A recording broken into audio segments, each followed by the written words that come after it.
Welcome, everyone, to Evolving Together with Christine Labbé, beyond the diagnosis into a new realm of possibilities. Your child deserves to be seen, heard, valued, and celebrated exactly as they are. Hi, I'm Christine, founder of Evolve Movement, a pediatric neuromovement practitioner, conscious parenting coach, and author of Our Superpowers, celebrating differently abled kids and their siblings. I offer new insights, understanding, and expansion that empower you to support your child in a way that is aligned with their soul's potential. You are not limited to the stories you've been taught to believe. You can write your own narrative. It takes 28% of parents with a neurodiverse child to awaken and advocate for change to start seeing progress. Be the change you want to see and take the first step towards a new future. Evolving Together starts now. Welcome to Evolving Together, where we delve into the possibilities beyond your child's diagnosis. I'm Christine Labbé, your host. Today's episode is incredibly personal for me because I've invited someone whose work played a profound role in my family's journey last year. As many of you know, my daughter was admitted frequently to the PICU, and during that challenging time, I found solace and connection through a beautiful collection of children's books called Conscious Stories by Andrew Newman.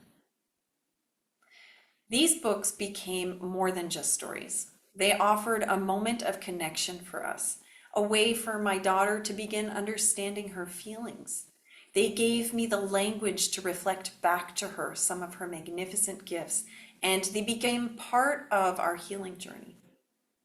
I chose to bring Andrew on the podcast today because I believe these stories are essential in creating a healing and learning environment for children, especially those facing neurodiversity or complex health challenges. I highly recommend them for families like ours who are navigating these very unique paths. For those of you who aren't familiar with Andrew, he is the award-winning author and founder of Conscious Stories, a growing series of bedtime stories designed to support parent-child connection in the last 20 minutes of the day. His TEDx talk, Why the Last 20 Minutes of the Day Matter, beautifully outlines the importance of quality connection before sleep for a child's ability to regulate, rest deeply, and wake up confident. Andrew's expertise extends much beyond the pages of his books. He's a featured expert on Mindvalley's Little Humans, has opened for Deepak Chopra, and has been a keynote speaker at Dr. Becky Bailey's Conscious Discipline Conference. He continues to inspire both children and parents through his work in the classrooms and parent workshops. Now let's dive into this conversation and explore the magic of storytelling. Hello, everyone, and welcome back to Evolving Together. We are so excited to have Andrew Newman here with us today. Thank you so much for being with us. Oh, it's such a pleasure. So I thought maybe we could begin our conversation by just having you tell us a little bit about Conscious Stories and why you started writing these children's books. Yeah, Christine, Conscious Stories is a collection that's now 24 kids' books, like The Hug Who Got Stuck or The Little Brain People. Each one of the stories has a breathing practice that gets us started. We call it the Snuggle Breathing Meditation, and an activity page at the end of the book. But the sole reason for them is to help you as parents connect more deeply with your little ones. And often that's done in the last 20 minutes of the day at bedtime. Yes, and I love how there's this opportunity to really engage with the child when you're connecting, you're asking them questions, you can get them to reflect on the story. And I found the stories to be really wonderful to help the child understand themselves better. So I thought maybe you could speak to that a little bit more. Yeah, my personal development story goes back to my early 30s when I started studying healing and developmental psychology. What causes our belief systems to act the way they do, the defensive strategies that we create in the world, and I was seeing that all of the adults in my classes, my cohorts, my clients, were all dealing with the same issues, really. And I started to pick out some of the big themes that we could put into into books specifically so that I could kind of soften that pain of going, I don't belong here. That kind of a feeling that sometimes we have, and it's like, particularly if you don't get any literature that then reinforces and mirrors back to you the way you think and the way you feel in your internal space, then you're going to feel like you don't belong. And I wanted to address that, certainly in terms of the sensitive kids and what I would say the spiritual kids. I mean, we're all spiritual, but it's like that's who I was, and I didn't feel like I fitted anywhere, and I wanted to see what I could do to address that and make it a happier place for kids, and therefore an easier parenting job, if that goes hand in hand. Yes, and I think this makes so much sense for us parents who have children who are neurodiverse or who have complex health needs, who are trying to figure out where they belong, who are trying to figure out who they are. And there are many stories. In fact, I can share one with the group, whoever's able to see them on the video for those who are on the Mm. podcast. This book, which is called The Girl with Waterfall Eyes, for me was very meaningful in telling my daughter a little bit more about herself. And for all the parents who don't know what this book is about, it's really wonderful. I don't know if you want to, maybe give a glimpse of what the book is about, because I find it to be so perfect to explain, especially our children who are non-speaking. Yeah, you've chosen a book that's very poetic. It's got a sort of a mystical arc to it, with this little girl whose job it is to keep the balance of the world. But at night, as darkness falls, she loses her footing and she falls off the world, and it takes her out drifting into the galaxy. And everything that she sees begins to sparkle, and it's a function of her seeing things that light them up. And uh, in many ways, it's a book that creates safety for kids, the ones who dream and journey far, because when we kind of close our eyes at night and we go to sleep, and we travel, and then we don't know if we're coming back, and that can bring up some existential concerns. And in this particular story, there's this beautiful arc that as the sun comes up in the morning, she finds herself waking up in her own bed with all of her comforts, and actually all of the characters from her journey are around the room if you look for them carefully. And I also remember from the story, one of the things was that her eyes were mirrors to the beauty that was around. And Yes. I thought that was really meaningful, because I do find a lot of the children that are non-speaking, non-ambulatory, a little bit like my daughter, that their eyes are like mirrors. And when you look into their eyes, you just feel all of the beauty of the world. And I think that's where for me, this book was a beautiful opportunity for me to reflect that back to her. I found these books to be extremely powerful in having a meaningful conversation with our children, and to really use the stories to teach them more about themselves. And I know you also talk about how the stories can help the children express or talk about their feelings. And even for the children who are non-speaking, even if they're not able to talk about their feelings, they still reflect on what we're saying, right? Even if we ask them to think about something. So maybe you could speak to some of the stories that help parents connect with the children and have them start, reflecting, self-reflecting, or thinking about their own feelings.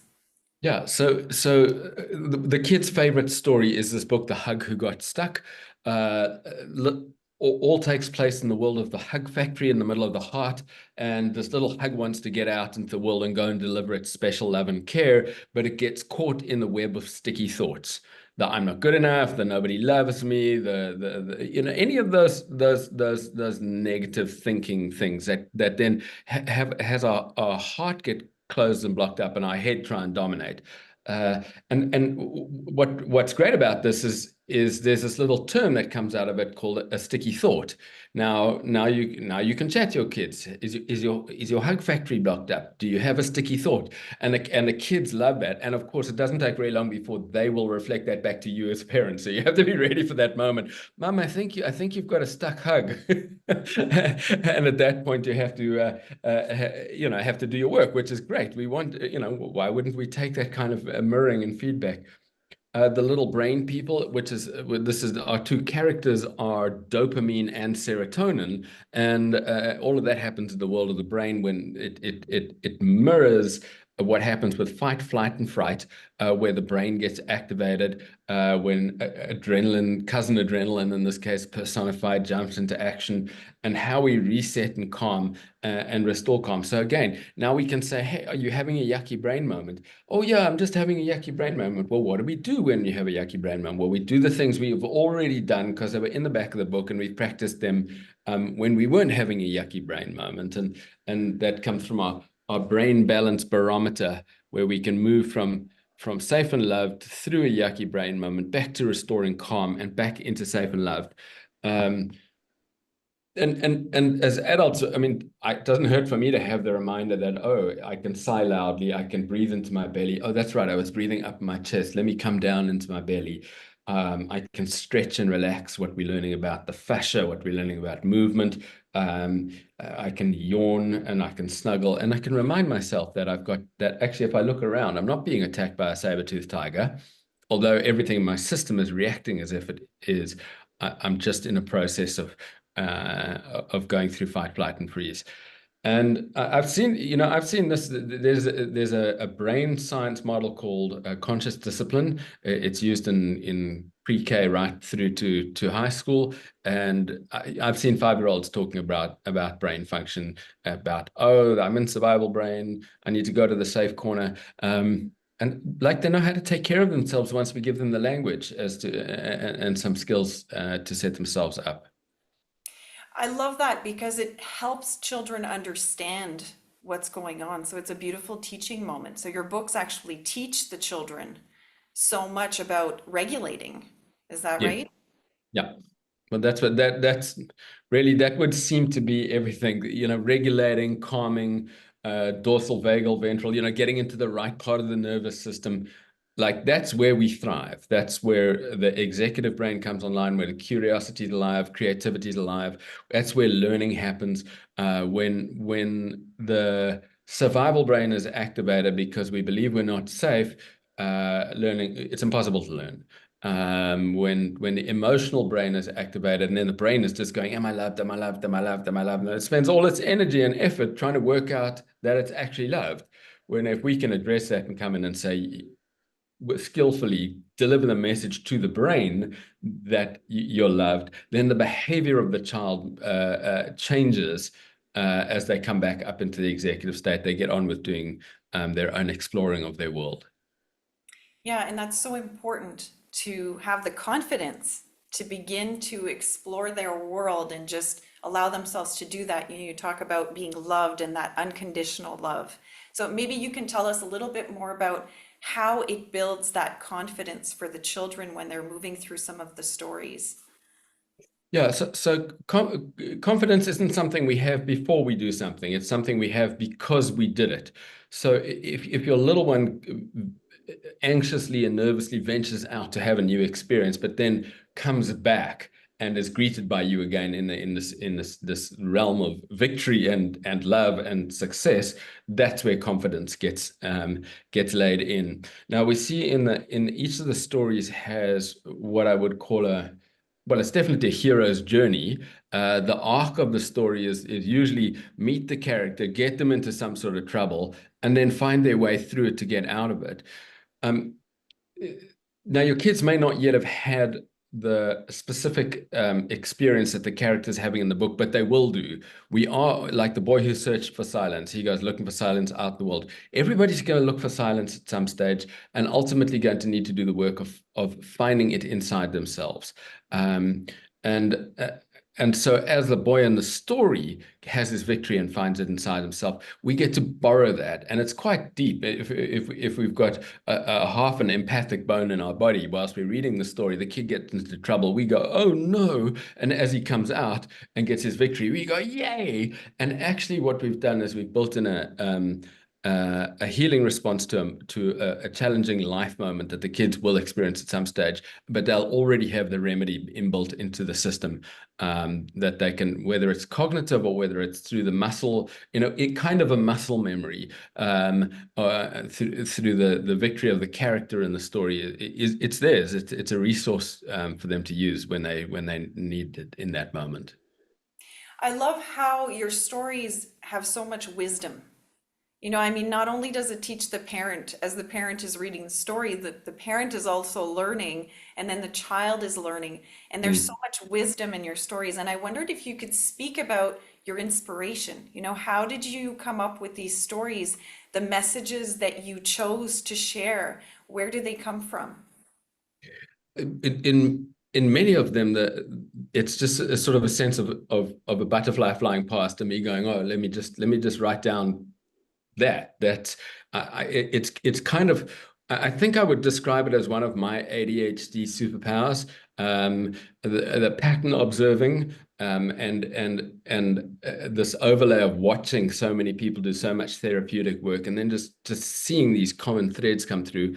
The very first book was a book called A Little Light, and uh, I wrote that sitting in a field in Scotland. I was just out journaling. I like writing poetry. And I wrote this and thought, oh, it's a poem and it needs some pictures. And it wasn't anything more sophisticated than that, but by that stage, I had my own confidence to follow my creative spark and just see where it would take me. So I just made the book. I mean, that's all it was. And then the next one was The Fish Who Searched for Water and The Tree of Goodness. And then, oh, we're making another two. And then it was The Boy Who Searched for Silence. Now all of a sudden I've got four books, and I'm like, well, wait, what's happening here? Something's actually happening. And whether you think of it as guidance, whether you think of it as the creative spark taking you somewhere, for me, I was just following my own playfulness, my own curiosity. And then I started listening more intently. Then it was like, oh, okay, let me actively see what are the stories that need to be told. There's a book in there called The Prayer Who Searched for God. Um, that one was written at an interfaith peace camp out in the Israel-Palestine border region. And I kind of called it forward. I didn't know what it would be as a story. I just said, I'm listening, and I feel like there is a story here. The horse story, Rolling Thunder Finds His Herd. Again, I'm trained in equine psychotherapy. I was working with the horses, and I asked the herd of horses for a story. Um, uh, Sat down in the paddock with a notebook, um, and just had a profound moment where here was the story. I can see how Rolling Thunder Finds His Herd is very much about belonging. It's about coming into a new group of horses, a new herd, trying to fit, first being bossy, then being shy, and ultimately falling into effortlessly being himself, which makes him the friends that he was trying to make in the first place. And I mean, don't we all need that? I mean, like we just try a new yoga class as an adult, and it's like, how are you walking through the door the first time? And then think about what it's like for your 4-year-old to walk through into a new school year, into a new after-school class, into a kids' party where they don't know the home and the environment. There's a whole lot that we have to manage in that moment, and most of the stories also have some aspect of like, well, just be yourself. But we're still trying to work out when we're 4 years old, who is that? And I mean, at 50 years old, sometimes still trying to work that out as well. Yes, I do remember many of the books, they really come back to being truly you, but in totally different contexts. And I love that because then the children can really see themselves in those different situations and really start to understand, well, what does that mean to be truly me? To start to love myself And I think that's really beautiful. So I really want all the parents listening today to really start to engage with the books, because they're such beautiful opportunities to connect and really start to share beautiful, meaningful moments with our children. It makes a huge difference. And I think this is where I want to kind of talk about some of my experience with the books, because they were extremely important on the journey with my daughter, who was very ill last year, who was in hospital a lot. She was admitted many, many times in hospital. Mm. We almost lost her in August of 2023.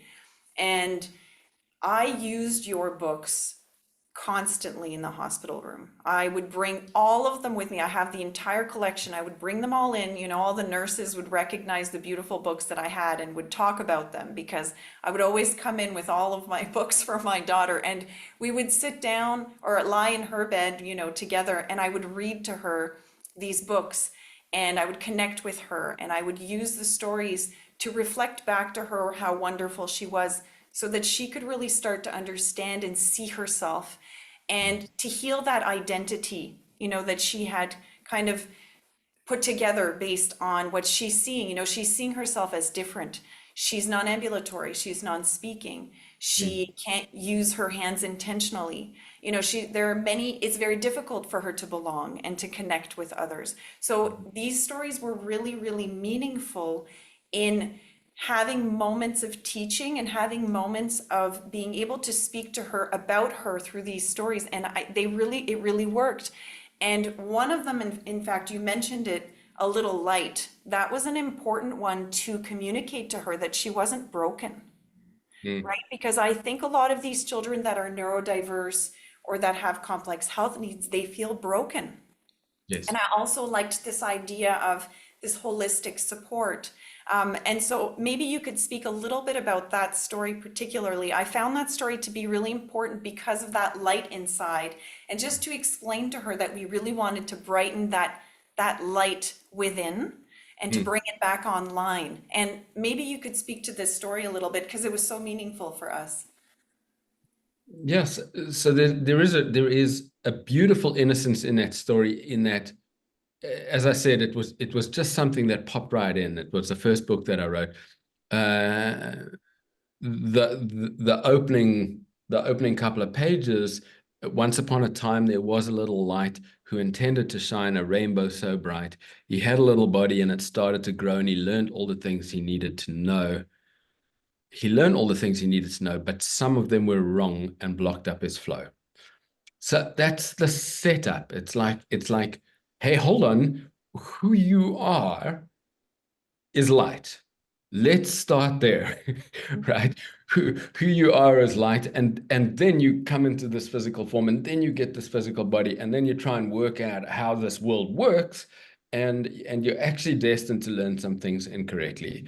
That's part of the process of being human. It would appear to be no way around that. And then we have to go through how does that show up in the body? For us, in many ways, illness is an indication of a light not flowing through the body. It's a little oversimplistic, but for the purpose of this conversation, good enough. And then, so if we're not feeling great, um, how do we go back to that source of our own spirituality, our own divinity, our own uniqueness, that so that we can have more of that radiating through us, in us and through us. Uh, when we bubble with that light, we feel better. We just like, and our body responds, the cells of our body respond, healing happens. And in that particular story, there's a bit of division as to, this is, how do they fix it? Well, why don't we try and fix the broken person right now? This is like, are we actually broken, or just having a human experience? But by looking at different parts and forgetting about the whole. And that was really a big shift for me in my own awareness as I be trained as a healer, and as I did my own personal development. It was like this language of wholeness and oneness that is spoken about, in so many spiritual paths, it became real for me, is what I could say. It became something that I could actually not just cognitively understand, but could move through and live in. And this story has that in it. And when we're able to do that and see the wholeness of who we are and the wholeness of the world that we live in, again, it's suffering softens. We may still have problems, but they're just not quite as dramatic, and they're just not quite as weighty. Yeah, and I love that you say we are light and that we are whole. Mm, Essentially, is that we are whole and that our physical body is not who we are. We are light. And that, that light, this is where I find all the other books really come into play, is that it helps the child find that light again or reignite that light and really understanding who they are. That's how I saw the books. That one was really foundational for us, that a little light, and then the other ones kind of helping to build, to awaken that light within her again, I found to be extremely healing for her. So mm. maybe I thought we could talk a little bit about your experience, because you mentioned you have some experience in healing. And I remember you telling me a story about some work that you were doing in South Africa. And perhaps you could speak to that a little bit, because some of the topics that we talk about on this podcast is really how to create a healing environment for children who are medically fragile. So a lot of the parents that are listening here, they may end up in the hospital, in the PICU many, many times. And I want everybody to understand what it means to really hold the space and create that safe space for the children to heal. And I know you understand this very well, and I would love for you to share your wisdom about this. Yeah, I had this very interesting season in my life that I would call the whispering years, where I studied animal communication. I worked in coma counseling in the neurosurgery wards in South Africa, and then I worked with people who are deaf and also dual sensory impaired, deaf and deaf blind, and I mean, isn't it a challenge? How do we make connection? How do we assess the atmosphere? How do we come in close to our little ones? Now, what we learned in the training around coming into a bedside of someone who's in a state of coma was really first from a few steps back to gaze over the atmosphere. It's always different if you're in a ward and there's 6 beds. The atmosphere around each bed is completely different, even though there's six, because it's 6 personalities. And if you're taking that pause on the way in, and this is something for for all parents doing a bedtime transition, one of the things you get to influence in creating connection is you. Um, and so how are you doing? And if you can take that check in and maybe the hand goes to the heart, maybe the breath happens early, before you step into the room to do the bedtime transition, and you just catch that little piece that says, wow, I'm tired and irritable, and you're aware of that, that might help that engagement go better. And this is exactly the same when it's going to be coming into to the bedside of a child who's nonverbal. And the so assessing the atmosphere is the one thing. Attuning breath is very interesting. So let's just do the snuggle breathing that's at the start of the book. So there's 4 simple breaths, and everyone listening, come along and join us. And so breathing in, I breathe for me. Take a nice breath in. Breathing for yourself, I breathe for me. And just do that once more. Now, I'm breathing for me over here, you breathing for you over there. It separates our identities for a moment in a very healthy way.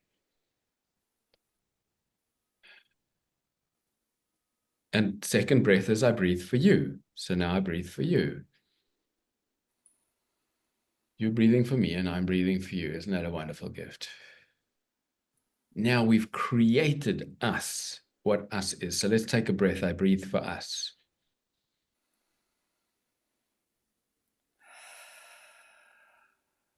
And us happens in a context. So we take a breath. I breathe for all that surrounds us.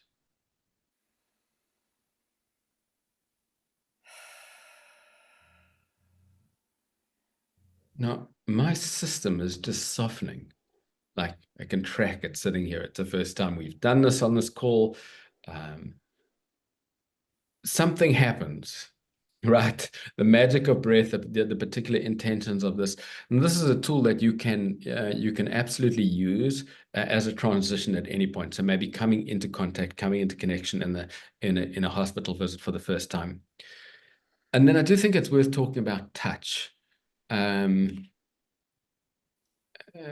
when we were working in, look, nobody goes into a state of coma on a good day, right?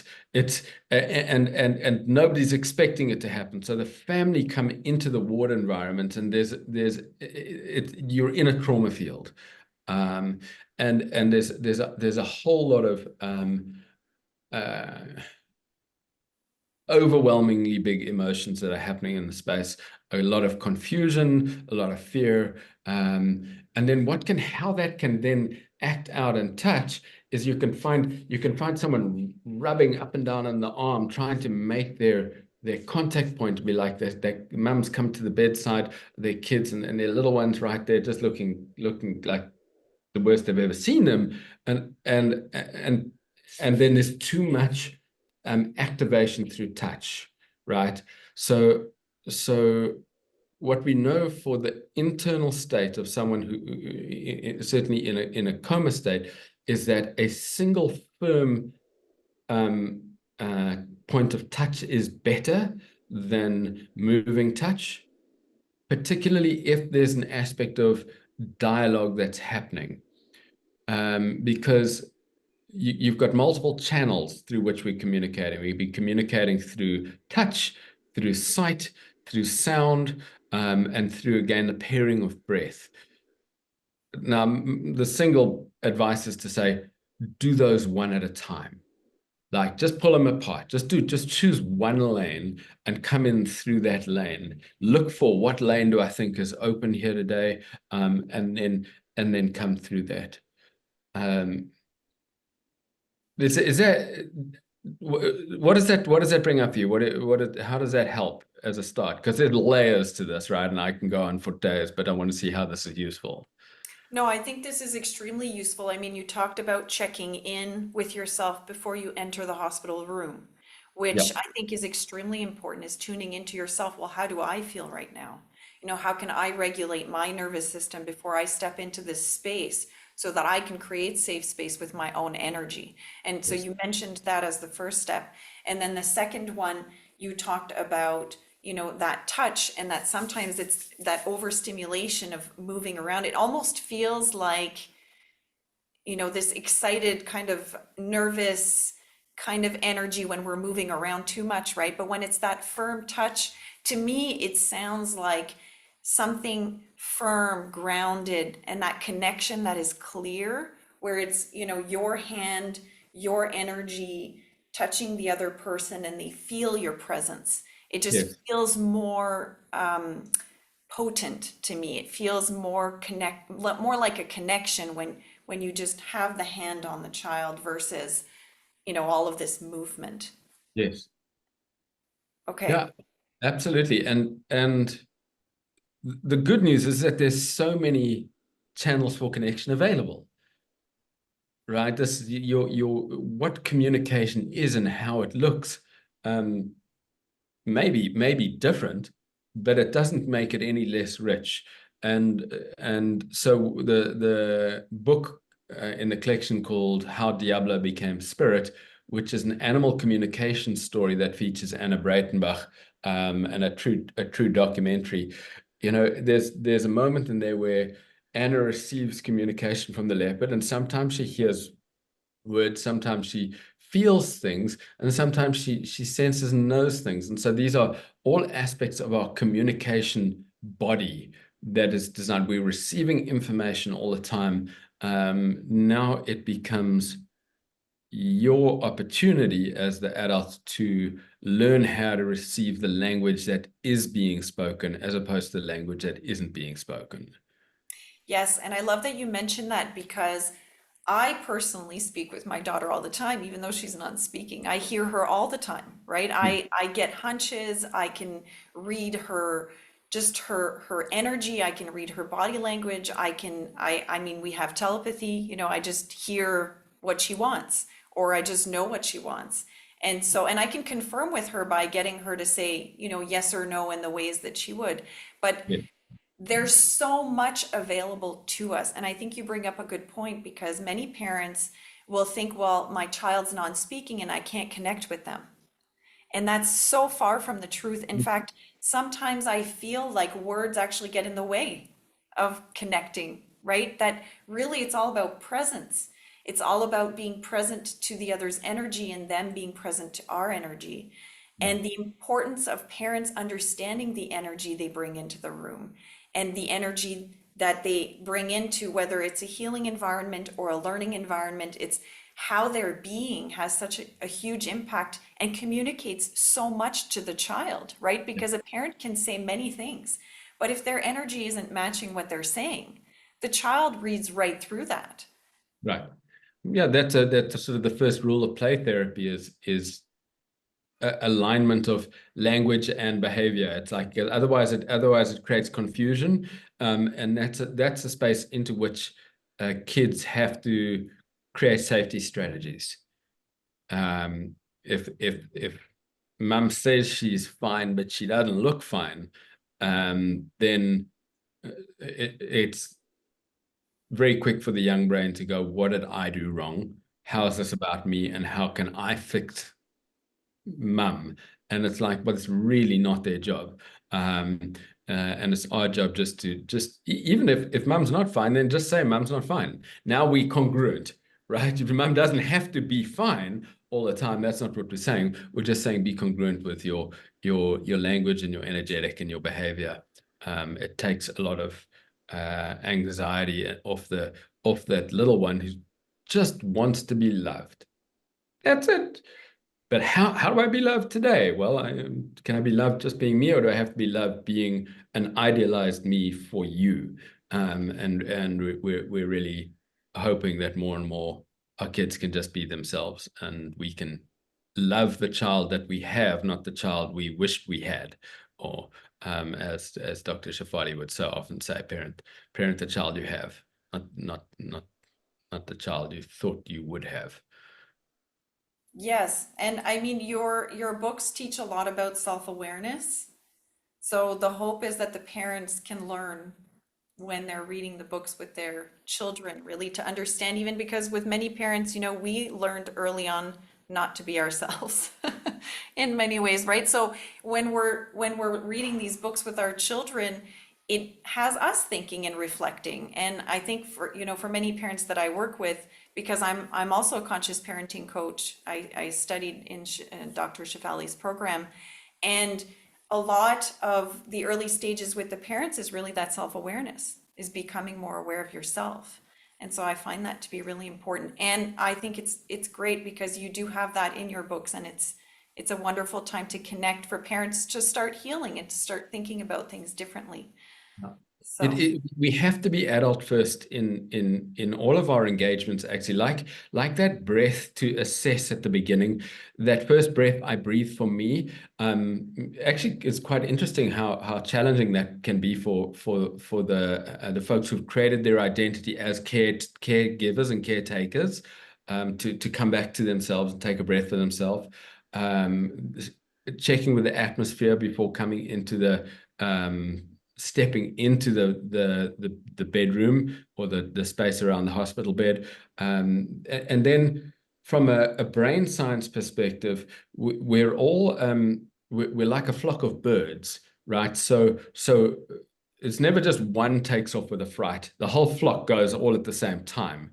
And if you're in a kindergarten class and one kid goes into a survival brain state in the corner of the class, every kid goes into that, and so do you. Right? Your brain goes, where's the saber-toothed tiger? And it goes onto high alert looking for it. And so if you step into support whilst you're in an activated brain state, all you've got now is two people in an activated brain state. Who's supporting who and how?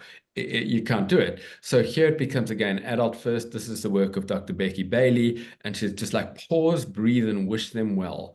And that process, that again, whew, and the wish them well, which is an act of opening up the hug factory, opening up love, opening up care, brings the right part of your brain online again. And now when you step into help and you step into support, there's a differential. You've got your executive brain, they've got their survival brain, and there's a possibility for their system to make the change. And it's a little technical. The short of it is adult first all the time. And put your own oxygen mask on, as they would say on the plane. Yes, so important. Such an important message. But I love that we can have this in-depth conversation because there's so much more behind your books. There's so much depth behind your books, and I really wanted families to understand that your books are really really important, and I just encourage all of the families to really grab a few copies, and we'll have your information below this interview so that everybody can go and check out some books. And I would love for you to maybe share a story with us today. Could we Yeah, do that? absolutely. Let's do story time. Now I'm gonna pull this up so that we can screen share. But if you're on YouTube, but if you're just listening along, that's okay too. The unicorn who found her magic, and you can see that on the screen. Yes, I can. That's great. So welcome to Storytime. This one I had a very dear friend co-author with me, my friend Timmy Kolsar. She's wonderfully unicornish in all her ways. And it's illustrated by Liesel Bell out in South Africa. And it's dedicated to all who quest. And we'll take those breaths again together. So if you're driving, do this with your eyes open. I breathe for me. Nice breath in. I breathe for you. I breathe for us. I breathe for all that surrounds us. And a special extra breath. I breathe for all the unicorns.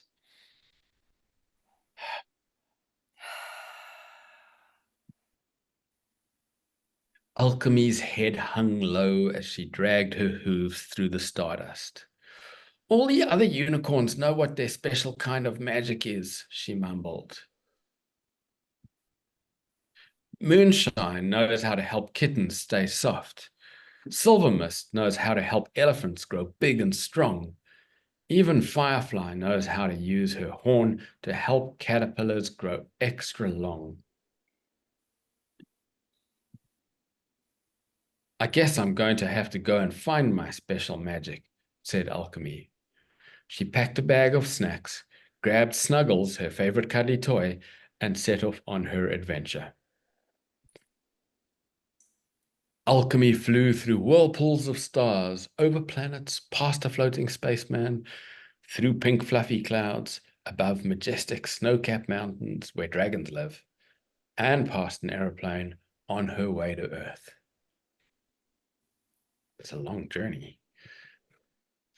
After days of flying, she landed in a beautiful forest. Alchemy looked around curiously. She pointed her horn towards a tree, hoping it would grow heart-shaped apples. Oopsie, that's not my special kind of magic. Well, see what happened. The ladybird ended up with the world's longest legs. A squirrel's gone upside down, stuck in an acorn. The butterfly looks like it, oh, the dragonfly has turned into a really quirky dragonfly. So all of the things she tried didn't work. Let's see what she does next. Next, she waded into the ocean, curious to see if she could make starfish sparkle. I love that picture of Alchemy with her snorkel and goggles and let's see what happens. Uh-oh, I'm so sorry, she said, galloping away. Wow, nothing worked out there, hey. All of the things that she tried to make a starfish sparkle and all the creatures turned strange. Let's see. Every mistake I make has such bright, pretty colors. I bet my special magic is making sparkling rainbows. She flew high into the sky and pointed her horn at a pink, fluffy cloud. Oh no! Rainbow heart-shaped starfish apples! I'm not getting this, sighed Alchemy as she sat down beneath a shady tree to rest. I wish I had help. What now, Snuggles? Any ideas? Before Snuggles had a chance to answer, a voice whispered from high up in the tree. Are you real? Asked the little girl from her hiding place. You can see me? Replied Alchemy, surprised. Oh my gosh, I'm talking to a unicorn.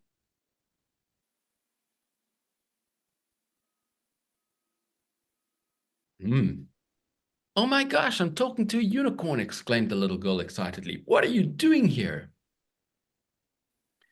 I'm looking for my special kind of magic, sighed Alchemy. I've looked and looked, but I can't find it anywhere.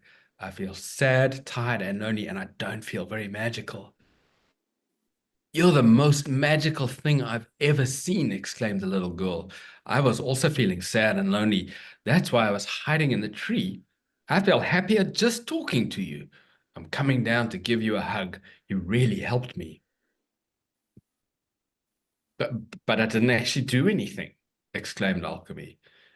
Yes, you did. You sat with me and talked to me, and now I feel so much better. Maybe that's your special magic, helping kids feel happy, she said with a twinkle in her eye. That's it, exclaimed Alchemy, sparkling brighter than ever. You helped me find my magic. It's so easy. All I have to do is be myself. The end.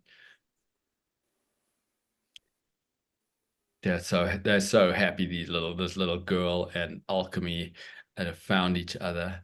And there is a little the activity page is a little activity page on how to meet your unicorn, and you can follow Alchemy's magical steps at the back to open your heart, invite your unicorn, see with your inner eye, begin connecting, and listen curiously, and then share what you discovered. And that's a super fun little exercise, whatever time of day it is. Thank you so much for that. That was a beautiful, beautiful story and one of our favorites actually, one that we have read many times. So I appreciate you sharing that, especially the message at the end there, the exercise, so that parents know that there are actually exercises at the end of each book that they can do with their child at the end of story time. Yeah, we gotta find our way to connect with our little unicorns, don't we? They're super special in our lives, all of our kids. Um, I just know for the parents who've been hanging out with us today, who've listened to the story, who've listened this far, you guys are doing great. I mean, this is one of the things that what is good enough parenting? Like this, there is no instruction manual. It doesn't, you're making it up as you go along. Um, something that you hear work for someone once sometime, and maybe that's good enough for you. Maybe it's worth a try, right? But the fact that you're engaged in the conversation, that you're listening along on the podcast, that you're just trying to find that one extra little point of connection with your kids, that's everything. And you're creating a beautiful family and helping a little one develop into themselves fully so that they can be a bright light shining out in the world. Way to go, parents. That's amazing. Thank you. Thank you for this conversation. Thank you for your words of wisdom. And thank you for the wonderful work that you do in the books that you share with the world. Mm. Thanks for having me, Christine. Great pleasure to be with you and your community. Thank you so much for joining us on this episode of Evolving Together. I hope Andrew's words and the incredible stories he shared today resonate with you as deeply as they did for me and my daughter. Whether you're reading them to a child with neurodiversity, complex health needs, or simply seeking a deeper connection with your little ones, I truly believe these stories can transform bedtime into a magical healing experience. Remember, healing and growth happen not just in medical spaces or the classroom, but also in the loving moments we share through stories and connection. If you'd like to explore Andrew's conscious stories, we'll have all the information linked below. I encourage you to bring these treasures into your home.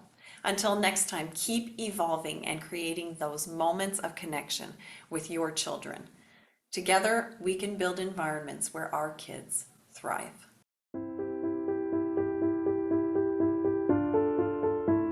You've been listening to Evolving Together with Christine Labbe, beyond the diagnosis into a new realm of possibilities.